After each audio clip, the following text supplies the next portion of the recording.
소를 뛰어가도 마음은 슬퍼져요. 사랑에 빠진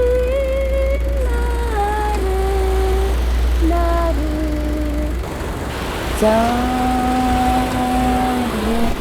좋아요.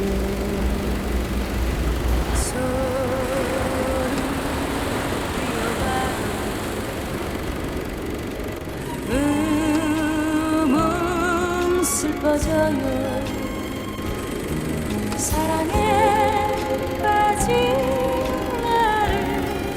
나를 거품이 안 묻히는 할 수 없나요? 인생의 반은 그대에게 있어요. 나머지도 나의 것은 아니죠. 하루 갔지?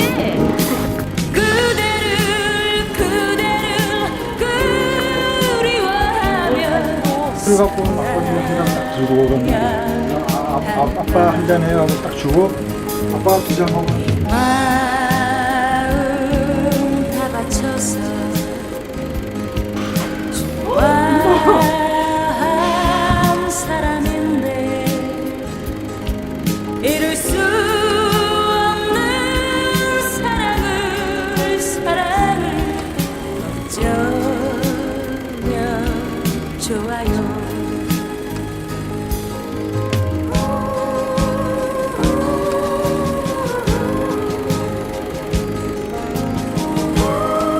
그치.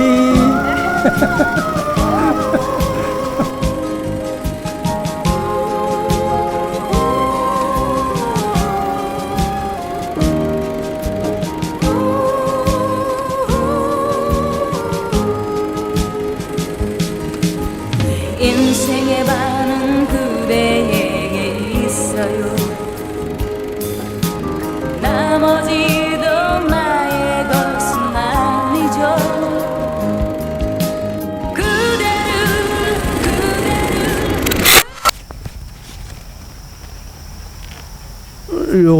요건 아이고, 우리 시경이가 조금 할 때 엄마 아빠랑 같이 찍은 거라구나. 이쪽 거는 그러지. 그 은호는 아주 조금 할 때 찍은 거고, 시경이는 잘 못 알아보겠다. 너무 조금 해갖고, 아이고, 어릴 때 사진이구나. 네, 저는 1972년생 올해 52살의 임희경입니다.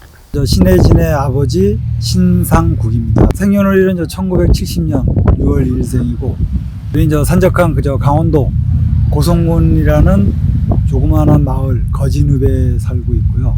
동네 언니들하고 오빠하고 걸어서 계속 비가 오나 도로도 비포장도로에 샀거든요, 그때는. 그래서 걸어 다니면서 초등학교 다녔던 일, 그런 게 기억나고, 이제 못 먹는 가정들이 많으니까 학교에서 빵을 나눠줬어요, 학교 시간에. 그럼 오빠가 그 빵을 먹지 않고 남겼다가 저한테 갖다 주고, 또 오빠 올 때까지 기다렸던 그런 모습들. 소맥에 오고 만나. 그럼 우리 이제 시경이가 조금 할 때 오빠 따라가서 같이 소 먹이고 소 끌고 저 산에 가서 송아지 풀, 몰고 댕기고. 그럼 송아지도 몰고 풀도 뜯어 먹여갖고 또 집에 오면 여기가 아무래도 강원도 고성이다 보니까 군인들이 많이 있어요. 군부대가 많다 보니까 군인 트럭들이 많이 다녔는데, 트럭에서 보면 뒤에 군인 장병들이 건빵을 많이 던져줬어요. 그 건빵 먹었던 기억들. 우리 시경이 자랄 때는 애들이 먹을 것도 변변치 않았고, 그죠? 라면 땅밖에 없고. 라면 땅도 그건 아주 고급스러운 음식이 됐고, 우리 촌에서 먹을 게 없어가지고, 라면도 없고. 그럼 아주 불쌍하게 컸지. 아니, 지금 생각하면 마음이 아프지. 언니가 집안일을 많이 했어요. 지금 생각해보면 저희 어머니 입장에서는 밖에서 일도 많이 하고 집에 오면 또 집안일도 있다 보니까 그것들을 이제 자식들한테 좀 많이 의지했던 편인 것 같은데 그런 집안일을 저는 막내라는 이유로 잘 안 시키고 중간에 꼈던 저희 언니한테 많이 시켰던 것 같아요. 그래서 아마 이 집안에 그래도 어른 반 몫은 했었죠. 어릴 때부터. 우리 시경이가 동생을 얼마나 얻고 뭐저 잘 되고 놀고 그런 생각이 나는구만. 아빠가 태어났을 때 얼마나 좋은지 입으로 태를 끊었다고 할아버지가 가세도 하나 안 되고 그 해에 비가 많이 와가지고 폭우가 났어. 폭우가 나가지고 방에 물이 막 들어오고 그랬잖아. 그래가지고 갓난아기를 어떻게 해볼 수가 없어가지고 아빠가 포대기 꼭 싸가지고 이불장에다 집어넣었잖아. 다 마르고 끝난 다음에 꺼냈지. 얼마나 비가 왔는지. 가게에서 그 플라스틱 그 분유 모자 같은 거 팔았어. 이렇게 별 달리고 막 이런 거. 그거 쓰고 같이 뛰놀고 그랬죠. 신상국이는 말을 더디 배워가지고 막 뛰댕길 적에 말을 배웠잖아. 그래가지고 아버지 얼른 와 밥 잡수라 그래라 이렇게 하면은 와가지고 긴데 아버지 가지고 찌 파이 이런데 고기 잡수라 이렇게 했는가 가지고 꼬이 이런다 그러잖아. 예전에 무슨 그 동네에 뭐 밭 같은 게 있었는데 우리 꼬맹이였을 때 그 밭에 들어가면 안 되는데 둘이 들어갔던 기억이 있어. 그 주인 아저씨가 막 야단을 치는데 오빠는 혼자 저쪽 구석벽에 숨어 있고 나 혼자만 야단을 엄청 맞고 온 적이 있었거든. 그때 오빠한테 내가 되게 서운했던 것 같아. 혼자 숨어 있어서. 초등학교 때는 좀 외아들이고 그러니까 좀 소극적이었어요. 좀. 그때 당시에 저기 정교에서 자전거를 타고 다닌 사람이 3명이 있는데 그중 한 명이 저였습니다. 이웃 사람들이 부러워했지. 행복했어. 신나는 중학생활을 했던 것 같아요. 중학교 2학년 때는 공부도 참 열심히 했었고 친구들하고도 산과 들과 뭐 어디로 많이 놀러 다녔었고 그리고 뭐 학교 소풍 가거나 앞으로 미래에 대한 고민 그런 거 없이 그냥 신나게 재밌게 놀았던 그런 기억이 대부분이에요. 제 첫 기억이었었는데 유치원 때 나름 꾸미고 간다고 머리핀을 하고 갔는데 그때 무슨 행사였던 것 같아요. 그중에 한 친구의 어머니가 저가 남자인 줄 알고 너는 왜 남자애가 머리핀을 하고 있니? 그때 언니가 와서 얘 여자애라고 내가 슈퍼맨처럼 와가지고 내 위기 상황 억울함을 해소해 준 것 같아서 언니가 너무 고마웠어요.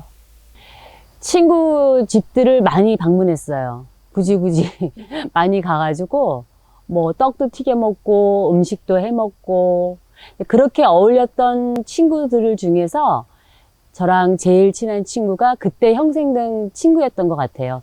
사회 나와서도 한 10년, 15년 연락을 안 해도 다시 만났는데 그때 그 중학교 때 멋모르고 막 어울렸던 그런 베이스, 끈끈한 베이스가 깔려 있어서 아주 친한 친구로 지내고 있어요.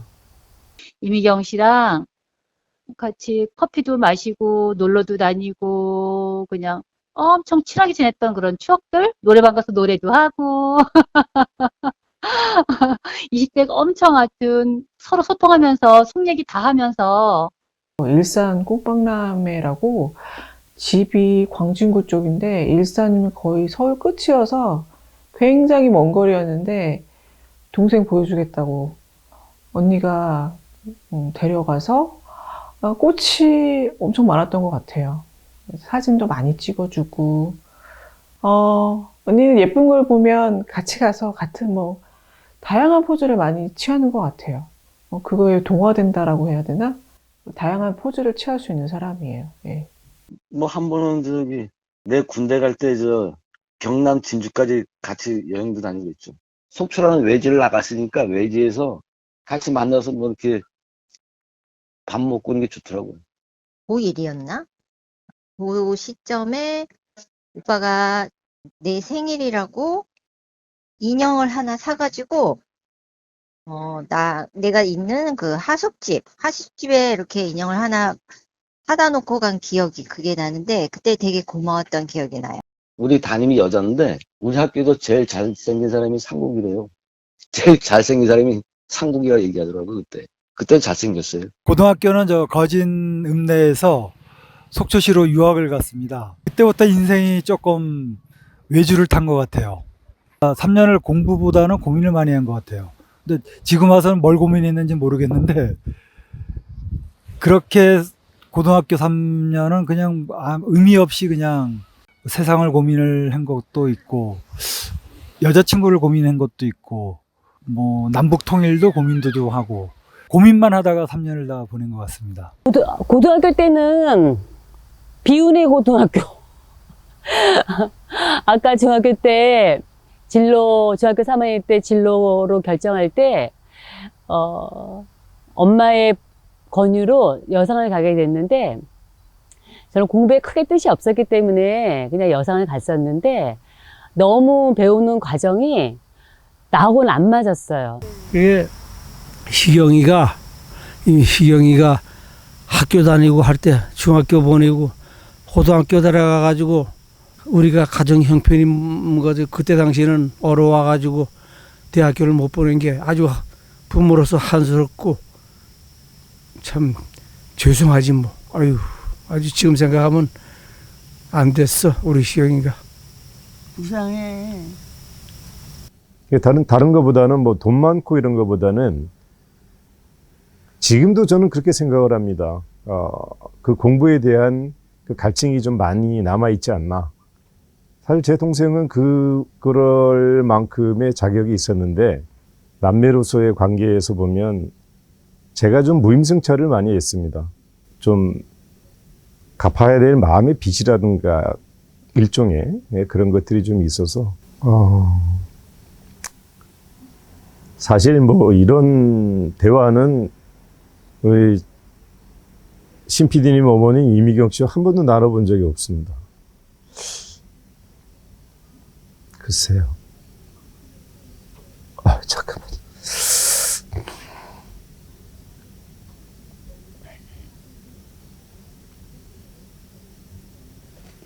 잠깐만.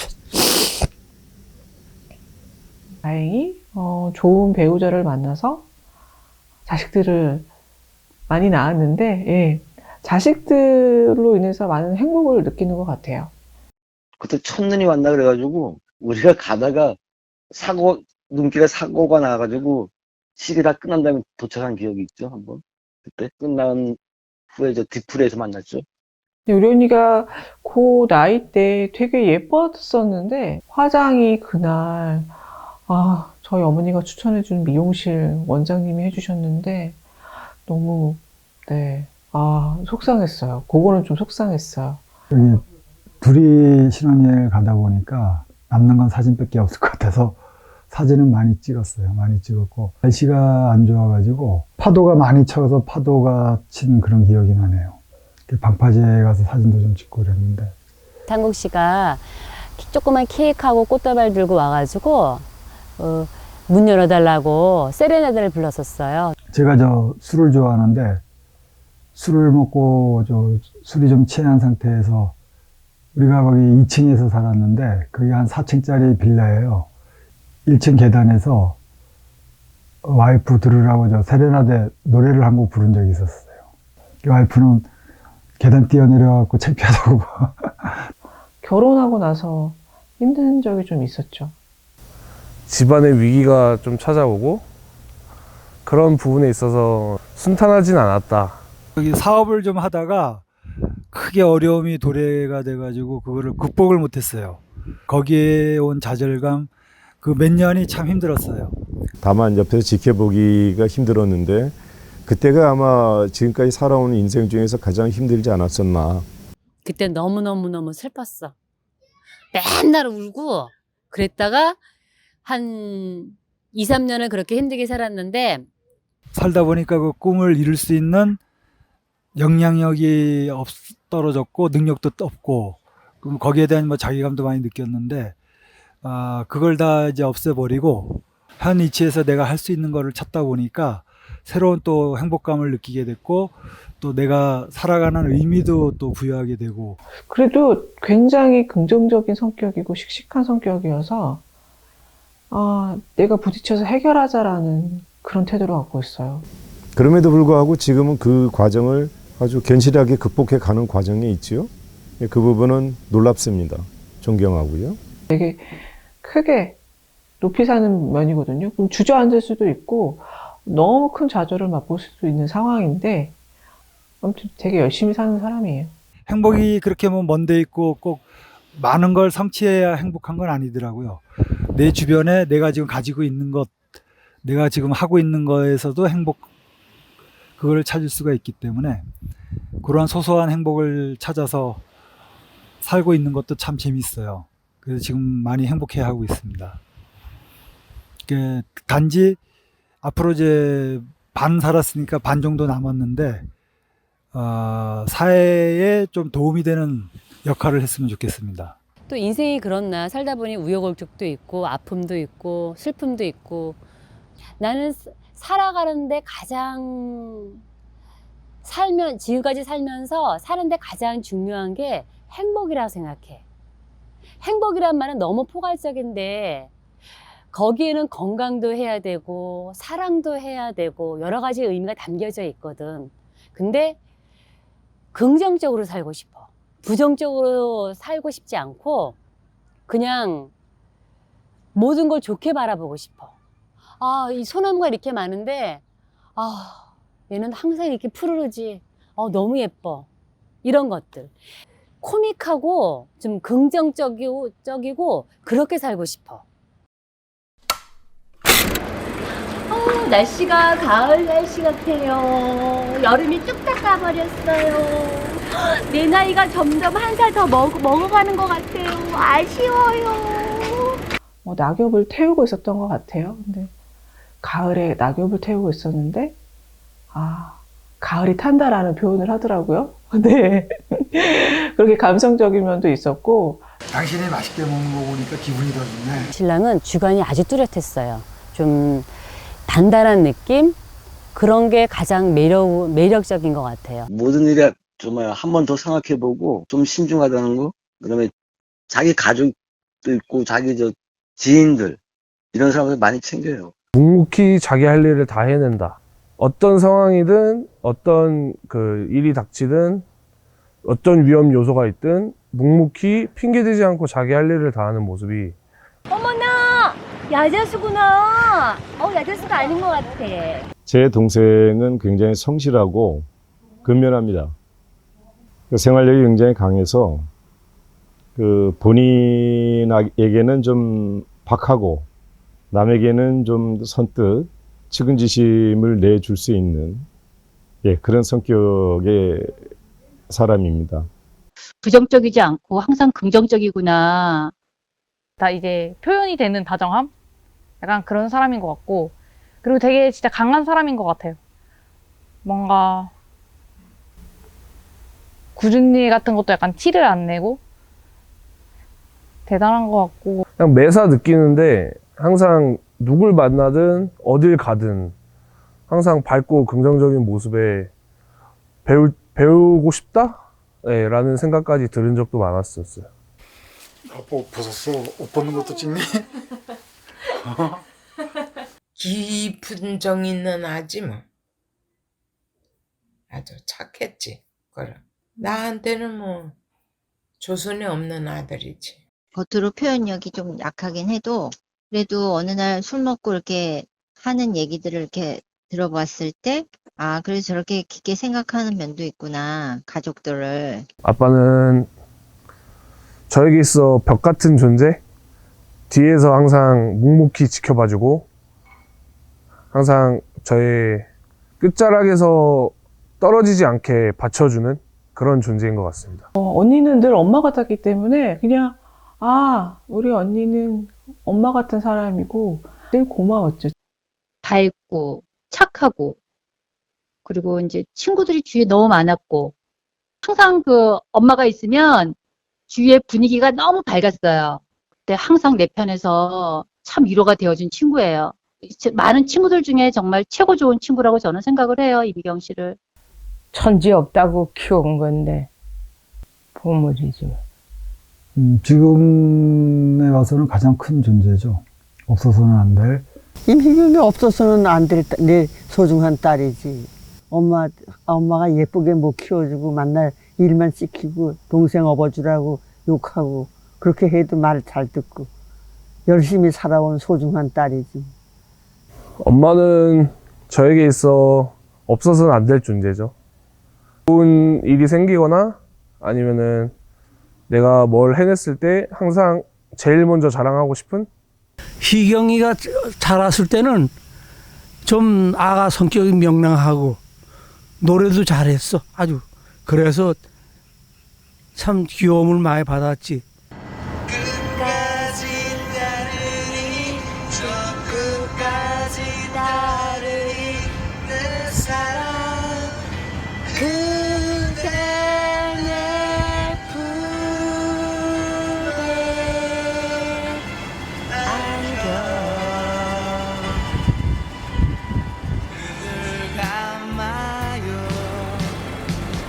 그대 내 품에 안겨 사랑의 꿈 나눠요 어둠이 찾아들어 마음 가득 기댈 곳이 필요할 때 그대 내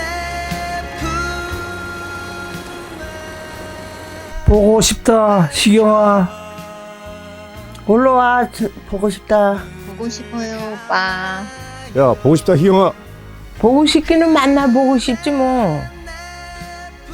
좀 자주 좀 왔다 가라. 보고 싶은 상구가 조만간 만나서 밥이나 같이 먹읍시다. 언니 보고 싶어. 엄마 아빠 보고 싶어요. 내년에 집 나가면 보고 싶을 거야. 엄마 아빠도 달래도. 희경아, 보고 싶다. 엄마, 보고가 귀중한 것이 간직되어 있는 곳이라는 뜻이래. 그래서 이번에 엄마 아빠의 삶을 보고에 담는다는 의미로 영화를 찍어보고자 하는데 뭐 엄마 아빠가 뭐 크게 뭐 내세울 만한 인생 산 것도 아니고 실수성이의 그냥 평범한 삶인데 과연 엄마 아빠가 뭐 영화에 찍힐 만한 내용이 있을까 싶네. 엄마 아빠의 삶은 내게 있어 영화 그 이상인걸?